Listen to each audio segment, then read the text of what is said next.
Okay so hello and welcome back to my channel. तो आज का टॉपिक है everything about OOPs and Java. तो मैंने जो एकदम पहला वाला लेक्चर वीडियो था जावा के ऊपर उसमें मैंने आपको बताया था कि वो कैसे करते हैं, मतलब बेसिकली एक इंट्रोडक्शन दिया था जावा का, एक आइडिया दिया था जावा के बारे में। फिर दूसरे वीडियो में मैंने आपको आपका पहला प्रोग्राम लिखवाया था जावा में। तो आज का जो वीडियो है उसमें हम जावा की बहुत सारी सिंपल सिंपल चीज़ें होती हैं, जैसे बहुत सारे डिफरेंस। आज का पार्ट बेसिकली थ्योरी वाला पार्ट है। सो शुरू करते हैं आज का टॉपिक। तो सबसे पहला टॉपिक है एवरीथिंग अबाउट ओओपीज़। अब ओओपीज़ क्या होते हैं? ओओपी का फुल फॉर्म होता है ऑब्जेक्ट ओरिएंटेड प्रोग्रामिंग, ठीक। और इसका जो डिफरेंस है ऑब्जेक्ट ओरिएंटेड प्रोग्रामिंग और फंक्शन, ये क्या कहते हैं, प्रोसीजर ओरिएंटेड प्रोग्रामिंग, उन दोनों का डिफरेंस मैंने पहले वीडियो में पहले ही दिया था। तो अभी जो है हम ऑब्जेक्ट ओरिएंटेड प्रोग्रामिंग के पिलर्स के बारे में बात करेंगे। मतलब कौन से पिलर्स के ऊपर ऑब्जेक्ट ओरिएंटेड प्रोग्रामिंग खड़ा है, कौन से प्रिंसिपल्स के ऊपर। तो सिंपली 4 प्रिंसिपल्स हैं। टॉक तो ये रहे वो 4 प्रिंसिपल: एब्स्ट्रैक्शन, इनहेरिटेंस, पॉलीमॉर्फिज्म और एनकैप्सुलेशन। ये 4 प्रिंसिपल्स हैं जिनके ऊपर वो टिका हुआ है ऑब्जेक्ट ओरिएंटेड प्रोग्रामिंग। तो उनके बारे में भी जान लेते हैं कि आखिर ये सब हैं क्या। तो सबसे पहला है abstraction, the representation of the essential features of a system without getting involve in the complexity of the entire system. अब ये डेफिनेशन तो बोल दी, पर इसका मतलब क्या हुआ? इसका मतलब ये हुआ कि मान लीजिए एक एग्जांपल देता हूँ। जैसे कि आप एक फ़ोन चलाते हैं।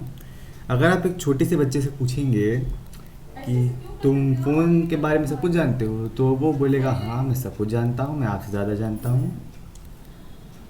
लेकिन वो सिर्फ उतना ही जानता है कि हाँ ये यूट्यूब है, यहाँ पे ये सारे वो ऐसे हैं, मतलब वीडियोस दिया जाता है, यहाँ पे ऐसा होता है, यहाँ पे ऐसा होता है। पर उसके अंदर जो कोड रिलाई करता है, मतलब जो कोड उसके अंदर बना हुआ है, उसके बारे में उस बच्चे को अगर दिखाओगे तो वो तो बेहोश ही हो जाएगा बेसिकली।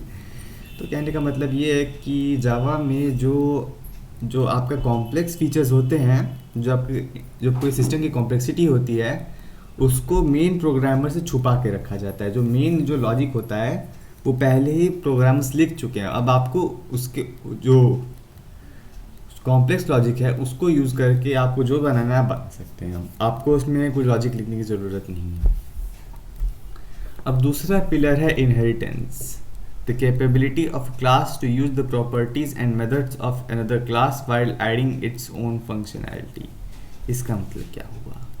इनहेरिटेंस का मतलब ये होता है कि मान लीजिए कि मेरे पास एक क्लास है मल्टीप्लाई ऑब्जेक्ट, ठीक है। मल्टीप्लाई ऑब्जेक्ट क्लास है, मल्टीप्लाई ऑब्जेक्ट में मल्टीप्लाई ऑब्जेक्ट ऑब्जेक्ट है। उसके बाद मैंने उसमें जैसे कि मैंने पिछले लेक्चर में बताया था रिटर्न टाइप्स, वो अभी इसी वीडियो में एक एग्जांपल दूंगा, उसी में रिटर्न टाइप्स उस सब के बारे में बताऊंगा। तो ये इनहेरिटेंस भी उसमें कवर हो जाएगा, ठीक।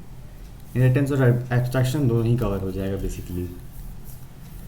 और उसके बाद आता है polymorphism, the capability of an interface to do different things based on the data of different type and it accepts and gives the desired output accordingly।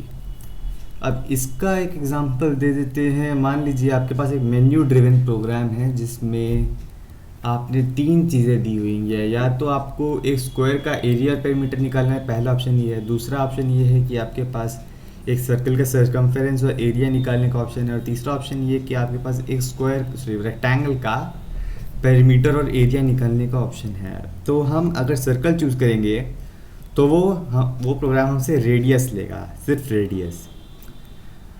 Radius से अगर डायमीटर देते हैं तो वो भी चलेगा। तो उसके बाद वो उसे कैलकुलेट करके देगा। अगर हम स्क्वायर चुनते हैं तो वो हमसे उसकी वो लेगा, क्या कहते हैं, लेंथ लेगा साइड की, मतलब साइड का साइज़ कितना है। उसके बाद अगर हम वो चुनते हैं, क्या कहते हैं उसको, रेक्टेंगल चुनते हैं, तो वो लेंथ या तो ब्रेड्थ लेगा। तो जैसा कि मैंने कहा था, जो इनपुट आप देंगे उसी के हिसाब से आपका जो डिज़ायर्ड आउटपुट है वो भी चेंज होगा। जैसे कि मैं सर्कल बोला तो सर्कल का पेरीमीटर और ये सर्कमफेरेंस एरिया आ गया, ऐसे डायनामिकली चेंज होगा तो उसे पॉलीमॉर्फिज्म कहते हैं। एक एग्जांपल था, इसको सीरियस मत लीजिएगा। बाकी एनकैप्सुलेशन पे आते हैं तो wrapping together of data and functions that manipulate the data such that both are safe from outside interference and misuse. Okay, तो ये जो है बहुत थोड़ा कॉम्प्लेक्स है, इसके बारे में अभी बताना सही नहीं रहेगा मेरे हिसाब से। तो मतलब ये मान लीजिए कि आपका जैसे कि कोई कैप्सूल होती है, जैसे अगर आप मान लीजिए कोई आपको कोई मेडिकेशन हुई होगी तो आपको एक कैप्सूल दी गई होगी, जैसे कहते हैं जेलेटिन कैप्सूल ना। जेलेटिन कैप्सूल क्या होती है, उसमें बहुत ट्रांसपेरेंट टाइप की होती है, उसके अंदर बहुत सी छोटी छोटी गोलियाँ होती हैं। तो उन छोटी छोटी गोलियों में से मतलब वो छोटी छोटी गोलियाँ जो होती हैं वो अलग अलग तरह की दवाइयों की होती हैं, और उन अलग अलग तरह की दवाइयों को मिला के जेलेटिन कैप्सूल में डाला जाता है, और वो जेलेटिन कैप्सूल आपको दी जाती है कि हाँ ये दवाई की कंपाइलेशन है, आप इसको खाइए, आप ठीक हो जाएंगे। तो अगर मैं उस कैप्सूल को फाड़ देता हूँ तो उसके अंदर का जो भी वो है सारी दवाइयाँ हैं उसके बारे में मुझे सब कुछ पता चल जाएगा, वैसे कंपनी से आती है नहीं। और ये भी हो जाएगा ना कि मेरे को सबको छोटी छोटी डोजेज में खाना है, और अगर सबको अलग अलग दे दूँ मैं उसको छोटी छोटी डोजेज करूँगा कैसे।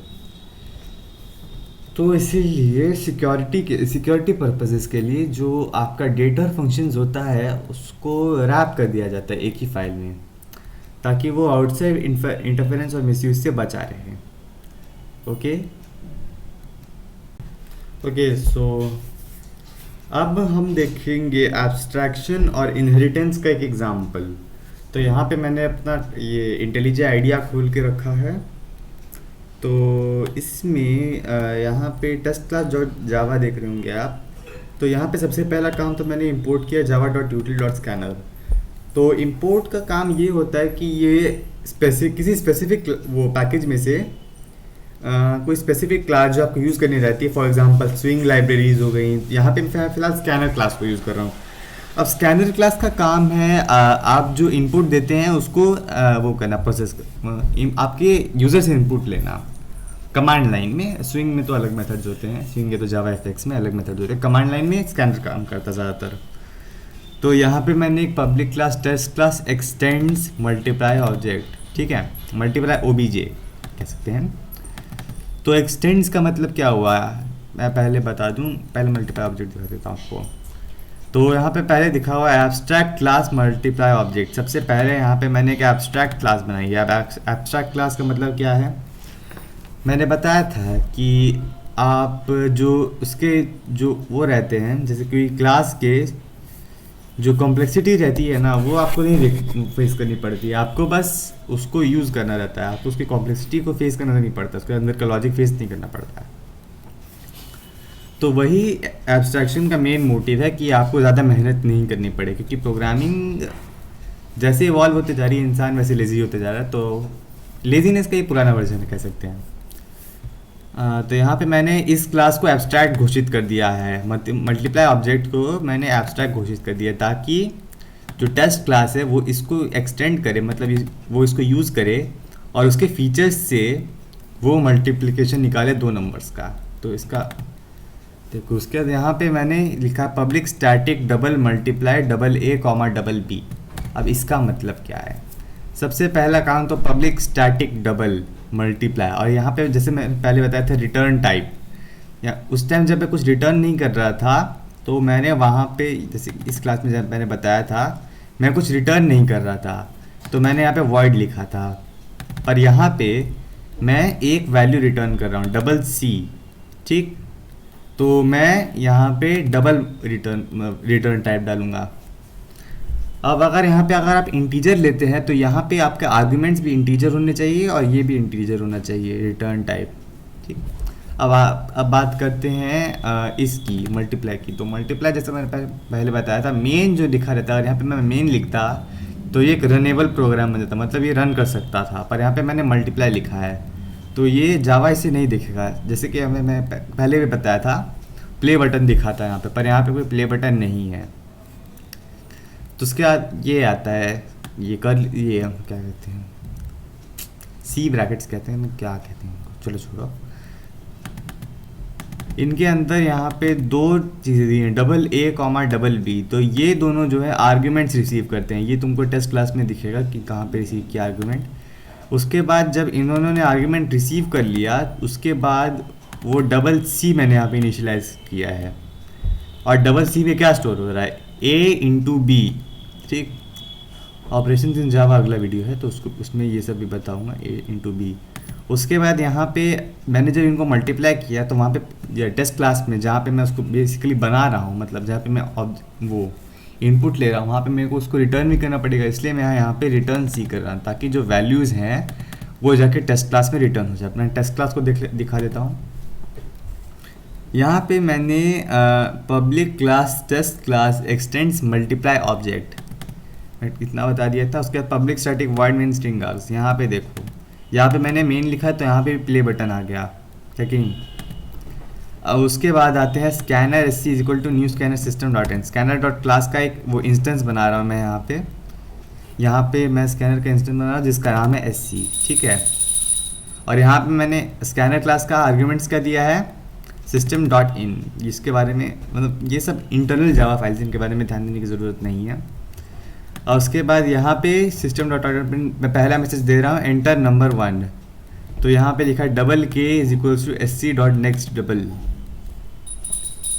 पहले यहाँ पे मैंने वेरिएबल के को इनिशियलाइज किया, उसके बाद मैं यहाँ पे s c dot next double मतलब ये स्कैनर क्लास के एस सी इंस्टेंस को यूज़ करके मैं यहाँ पे के की वैल्यू को इनपुट कर रहा हूँ। उसके बाद यहाँ पे मैंने सेम चीज़ किया है, पर यहाँ पे मैंने एल के साथ ऐसा किया है, एल जो वेरिएबल है उसके साथ किया है। और उसके बाद मैंने एक वेरिएबल बनाई है डबल रेज मतलब result is equals to multiply के कॉमा एल। अब जैसा कि मैंने मल्टीप्लाई ऑब्जेक्ट डॉट जावा वाली फाइल में बताया था, मैंने उसमें एक मेथड बनाया था जिसमें 2 आर्ग्यूमेंट स्टोर होते हैं, ठीक। तो और उसके बाद वो रिटर्न भी करता है, मतलब एक वैल्यू रिटर्न करता है, 2 आर्ग्यूमेंट्स को लेकर एक वैल्यू रिटर्न करता है। तो वही चीज़ यहाँ पे दिखाई जा रही है। मैंने मल्टीप्लाई को यहाँ पे कॉल किया, मल्टीप्लाई ऑब्जेक्ट को यहाँ पे मैंने कॉल पे किया, जो मेथड था मैंने उसको यहाँ पे कॉल किया, और उसके अंदर मैंने 2 आर्ग्यूमेंट दी, double a comma double b. यहाँ पे के और एल लिखा है क्योंकि मैंने इन दोनों के अंदर वैल्यूज डाली थी। उसके बाद यहाँ वो जो वैल्यूज़ रिटर्न करता है, मतलब यहाँ पे जो रिटर्न वैल्यू है जो सी है वो रेज में स्टोर हो जा रही है। उसके बाद मैं यहाँ पे प्रिंट कर रहा हूँ द रिजल्ट इज रेज, ठीक। इतना तो समझ आ गया होगा। चलो अब इसको रन करके देख लेते हैं। ओके, अभी एंटर नंबर 1 बोल रहा है, 2808.0। तो अब तो समझ आ गया होगा। तो ये तो हमने वो एब्स्ट्रैक्शन और इनहेरिटेंस का एक एग्जांपल ले लिया, ठीक। अब आगे बात करते हैं डेटा टाइप्स की और ऑपरेटर्स की, ठीक।